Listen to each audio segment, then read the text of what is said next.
Hey guys, welcome back to the shop. Today I thought we'd just, I don't have a lot going on right now. I'm waiting on scales to dry and other things. And you remember this knife we made a while back? It now belongs to one of the mechanics at work.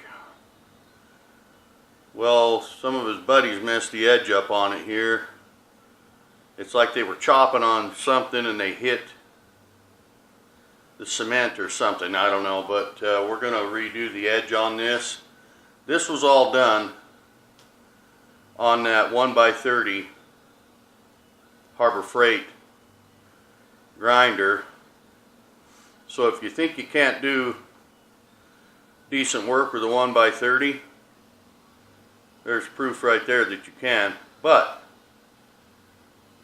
you can't do as good work with it as you can with the belt grinder I have now. That Oregon blade maker is ridiculously cool. But this was all done with a 1x30. So we're going to put an edge on this. And then he brought this folding knife. It's serrated back here. This has never been touched, but this part up here is where it's just a regular blade is very dull.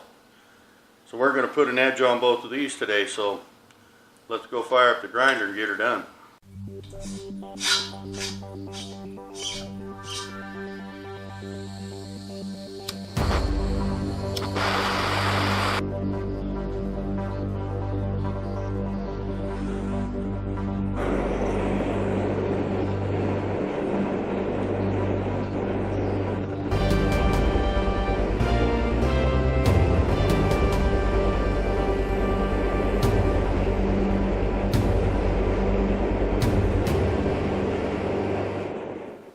So we've got our grinder set up here with a 400 grit belt on it. It's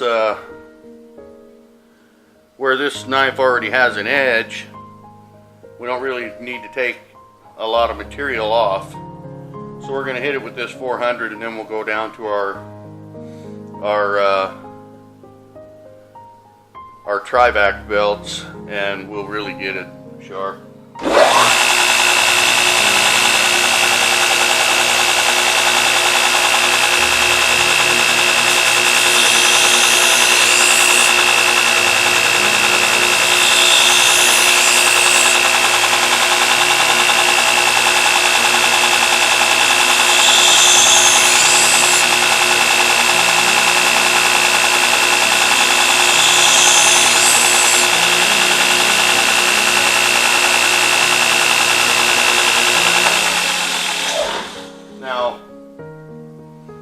In between, need to grab a piece of paper here. In between my belts, I like to kind of give it a little test, and you can see this will cut the paper, but it wants to grab and tear, so it's still quite toothy on this edge. We're going to hit it just a little more on there.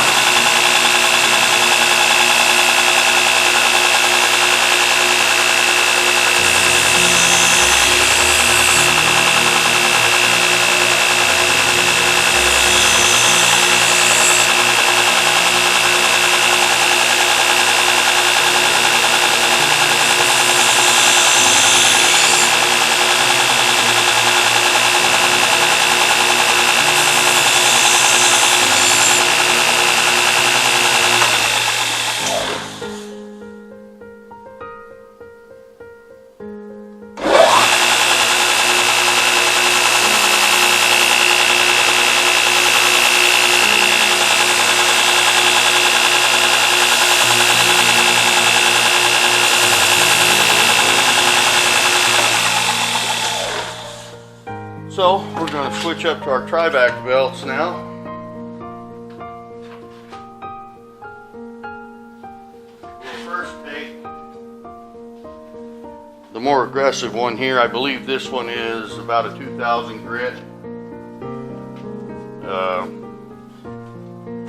Like I've said in past videos, they don't really say on them what the what the grit is. I would have to look them up. There are numbers on them, but they don't say the number of the grit of the belt. So, but I believe this was 2000.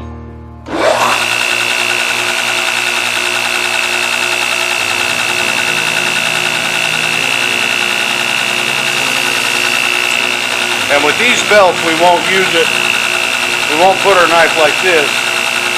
These are finished belts, so we'll only use the slack belt.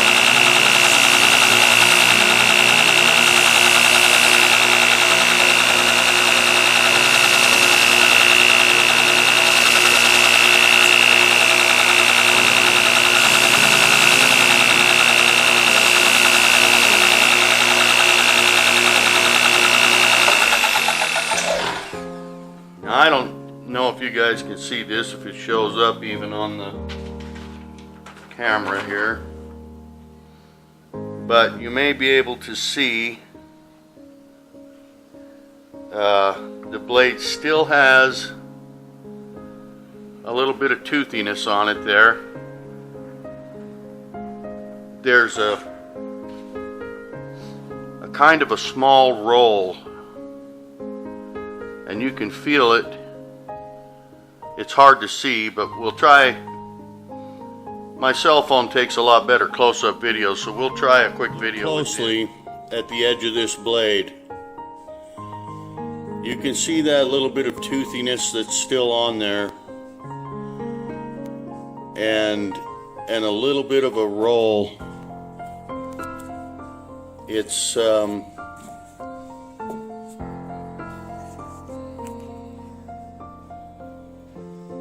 It's extremely sharp right now. You could slice your finger half off with that thing. But with that little bit of toothiness on there, it's just like that would probably, you know, be all right for general usage, but we need to get that edge a little sharper than that. So we'll go to our 3000 grit Trivac belt, and then we'll hit it with a leather strop. So we'll take this one off. This one, like I said, I think is a 2000 grit. We'll grab our 3000. It's been so long since I ordered these belts. I honestly can't remember, but I'm going to look up the numbers on the numbers of these belts and see if I can figure out just what I have. But I know these really put an edge on. You can't do like this. You'll cut the belt. These are for fine, really refining the edge, so.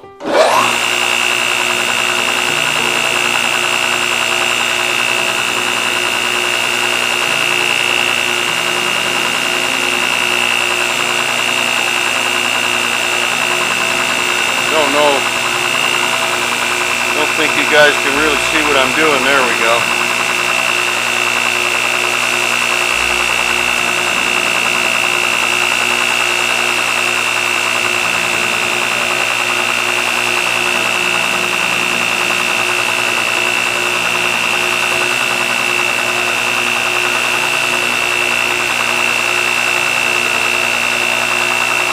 Your blade warms up a little bit, dip it in a little water, cool it off.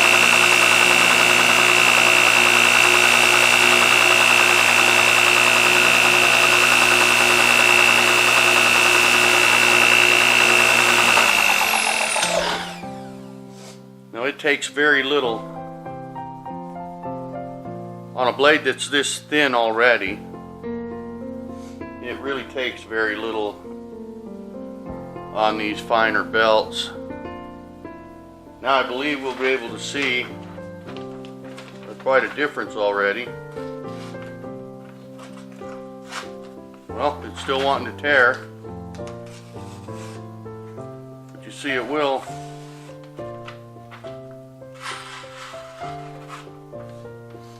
It's pretty good, but we need to take the leather strop to it now to really finish it off. And we have that.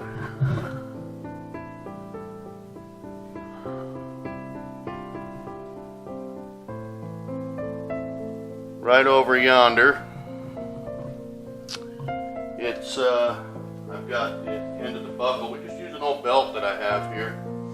I've got the end of the buckle in the vise so that I can just stretch it out here. Do what I need to do. Again, we're going backwards, away from the edge. Obviously, if you tried to go this way, you would just cut the belt.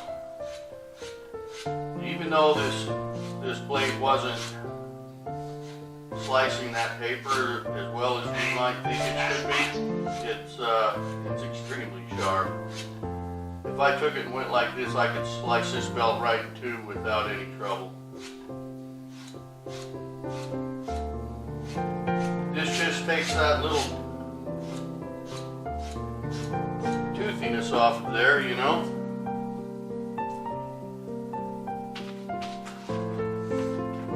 And it makes it to where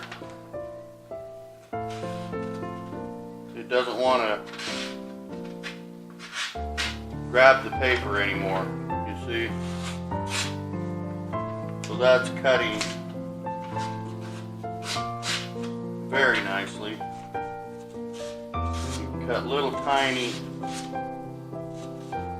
you can cut really tiny little curls off of that paper. That means that's very sharp. Watch this.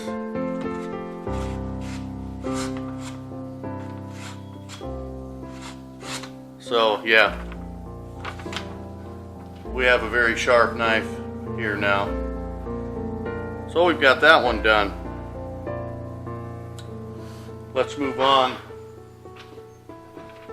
to this one here, which is going to require a little more grinding because, like I said, we made this knife with that little 1x30 Harbor Freight grinder, so this bevel isn't real straight to begin with. So we're going to drop down to about 120 grit belt and try to straighten that bevel up a little bit, but you can see right here where they've hit that knife on the concrete or something and really messed up that edge there. Again, this camera doesn't do real good close-up stuff, but I'll show you this one on cell phone video also real quick. You can see some nicks, little nicks and gouges in the edge of that blade, and you can see our secondary bevel isn't the greatest on this knife, so we're going to clean it up a little bit with this big nice new fancy schmancy belt grinder and put an edge on it like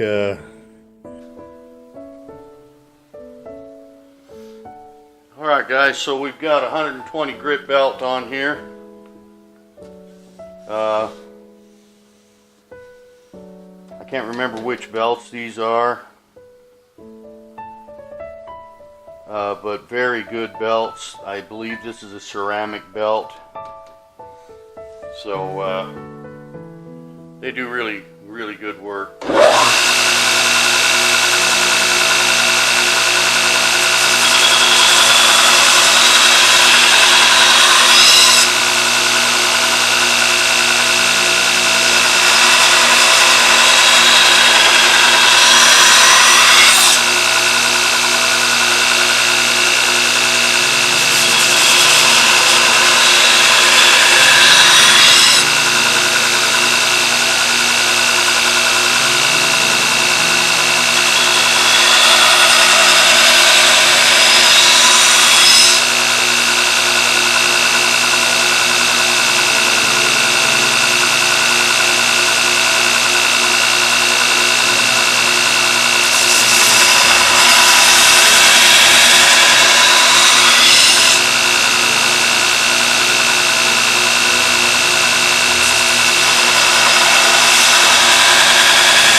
Alright, I think now we're going to move to our this still just wants to tear. It'll cut a little, but we're going to move to our 400 grit now and take this down a little more.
Well, I think that's good enough.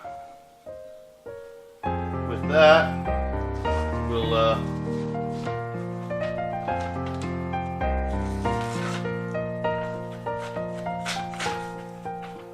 she's still wanting to grab. I mean, it cuts pretty good, but it's still wanting to be a little grabby. And this is only a 400 grit, so let's move up to our 2000. And we'll start putting a real fine edge on that thing. I'm telling you, this grinder is some of the best money I ever spent. And I know everyone can't afford to go out and get one of these. It put a pretty good strain on my wallet.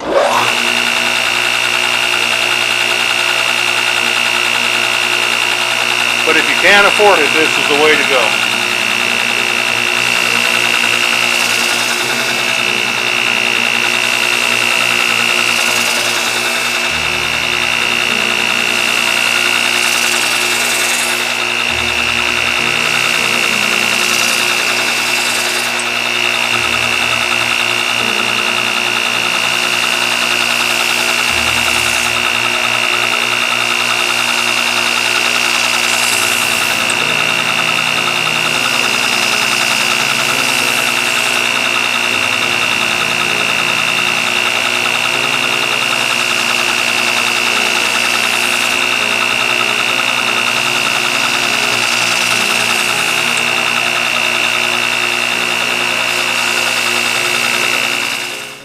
Well, there we have it, guys.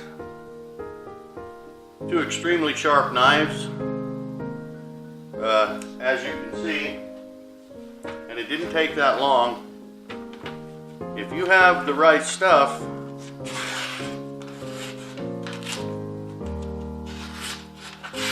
you can make a very sharp knife in just a short amount of time.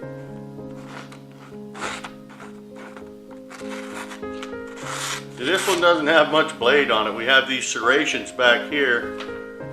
We've only got about a little under maybe 1 3/4 inches of actual sharp blade here. So not a lot of slicing room, but I'm pretty sure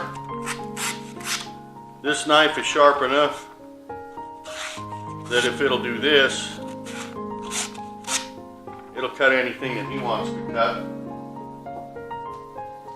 And then of course we've got this bad boy that we made here quite some time ago. If you'll remember right, we made this knife for my buddy Bob up in Washington. But I didn't like the way the handle came out. It just looked more or less like a large butcher knife, and believe me, it's not. Look at how thick the spine of that blade is and down through that tang. You're not going to find a butcher knife that heavy. This thing will really chop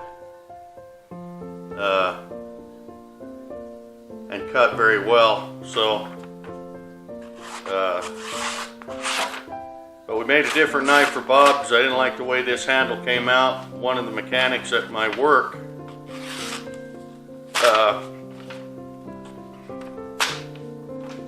decided that he wanted the knife, so he ended up with it, but one of his buddies messed up this edge and we had to redo it. Plus I wanted to get a better edge on it anyway, just because it was made with that that 1x30 little Harbor Freight grinder. So now he's got a much better edge, sharp as a razor. You could shave with that knife, there's no doubt in my mind. So thanks for being here, everybody. Hope you all have a very, very Merry Christmas and a great New Year.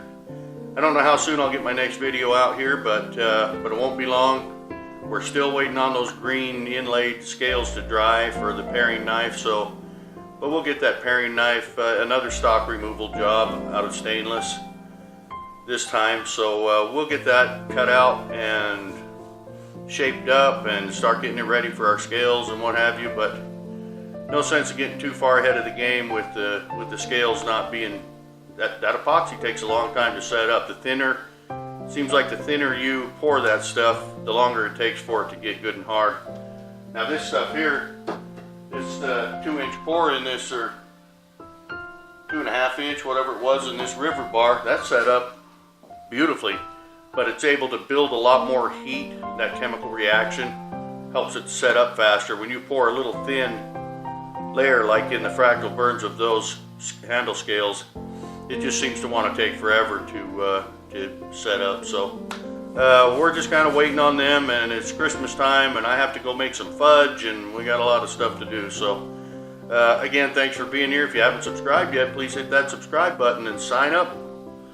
Then click on that little bell. You'll get notified when we put up a new video. We do a lot of interesting stuff in here, and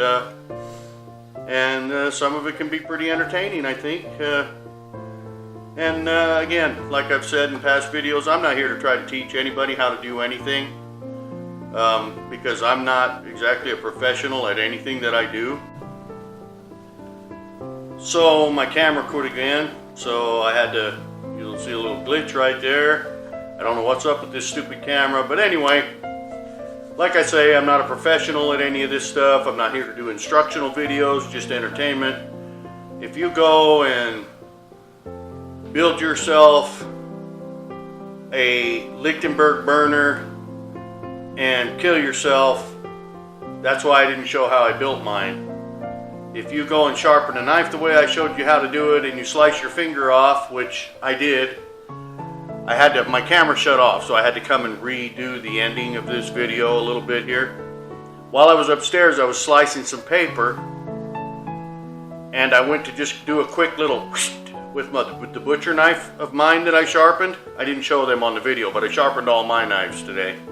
And I just touched my finger right here, and it just took the finest little piece of skin about that big and just shaved it off of my finger. I didn't even hardly feel it. I thought I just bumped my finger until I looked at my finger and there's a big chunk of meat gone, right? So I'm telling you, those Trivac belts and the system that I have now make a knife so sharp that you can cut yourself and actually not know it. So anyway, if somebody does that, this is not an instructional video. I'm not telling you how to sharpen a knife. I'm just showing you for entertainment how I sharpen mine. Don't use what I do as what you do, or whatever, because I don't need the lawsuits and all of that. So anyway, Merry Christmas, everybody. I don't know how soon I'll get another video out. We got a lot of stuff going on, good family tomorrow and all of that, going over to my son's house. So, but we'll be finishing up this paring knife for my buddy Bob's wife up in Washington. I think I started telling you about it in the last video and I got sidetracked, but he's bought 2 knives from me. She wanted me to make her a paring knife. She got a hold of me I'm just throwing it in because he spent over $400 on knives from me. So I'm just making her a paring knife, and we're just going to toss it in as a little bonus deal. So yeah, my finger hurts. I mean, I'm telling you, I really cut a nice little chunk of meat off there, and it just went, I mean, didn't even feel it, didn't even hardly notice it. And I just felt it touch my finger, and I looked, and there was this little piece of skin gone. Probably as big as my fingernail right there, just gone. Probably several layers of skin. It cut kind of deep and just shaved it off of there like nothing. So if you sharpen a knife the way I showed you and you cut yourself, don't blame me, okay? Because this is just entertainment. So anyway, you know what a litigate with society we live in these days. I don't want to take any chances. So anyway, again, everybody, have a very Merry Christmas and a Happy New Year if I don't see you before then, and which I probably will, because we're going to work on that paring knife. But at any rate, have a Merry Christmas. Spend some time with your family and your loved ones, and just be thankful for everything you have, as I am. I work hard for everything that I have, but I'm so thankful that I have the job that I have, that I have the things that I have, and I never take it for granted. It could be gone tomorrow. I could, you know. So be thankful for everything you have. Have a very Merry Christmas, and we'll see you all on the next one.